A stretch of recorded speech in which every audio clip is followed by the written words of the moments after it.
Welcome to today's Daily Thought, and this week I'd like us to think about the hand of God.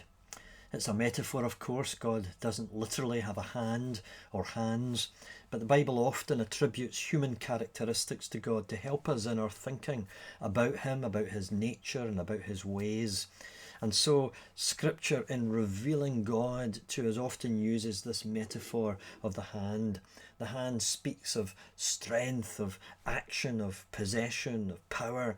We protect with our hand, we care with our hand. And so the image of the hand is extremely useful in Scripture to help us in our thinking about God.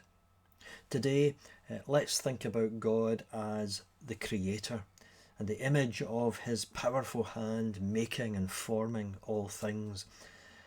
One of the lies that's told to us by the secular world is that our universe came about entirely by accident. No rhyme or reason, no meaning, no purpose. It's not a very encouraging worldview.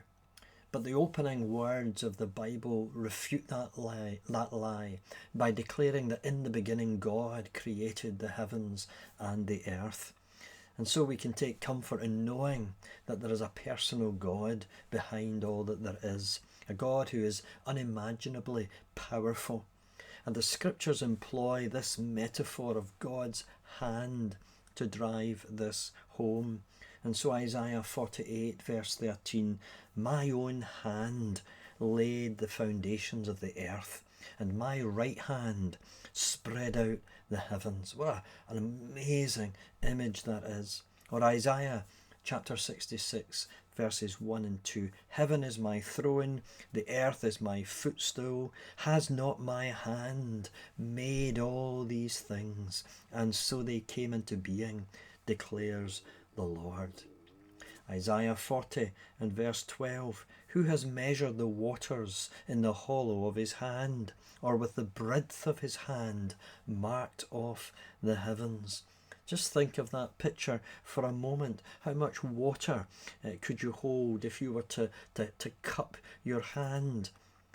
God measures the vastness of the oceans in His, says Isaiah. Or spread your fingers as far as you possibly can. How many centimetres are there in the span, the breadth of your hand from finger to thumb? Not very much. The span of God's hand stretches across the heavens, says Isaiah 40. Or Psalm 95 verse 5, "The sea is His, for He made it, and His hands formed the dry ground." Psalm 8 verse 3, "When I consider your heavens, the work of your fingers, the moon and the stars which you have set in place." And so we could go on and look at so many other scriptures, but here is a fundamental biblical truth. God is the creator of all that there is. All things come from His hand, the foundations of the earth, the breadth of the heavens, the waters of the seas, the formation of the dry ground. And it speaks of His power, His might, and His strength. So take a look around you today, gaze out of the window, go for a walk, look up to the sky this evening and contemplate the might and the power of the hand of the Creator God. Amen.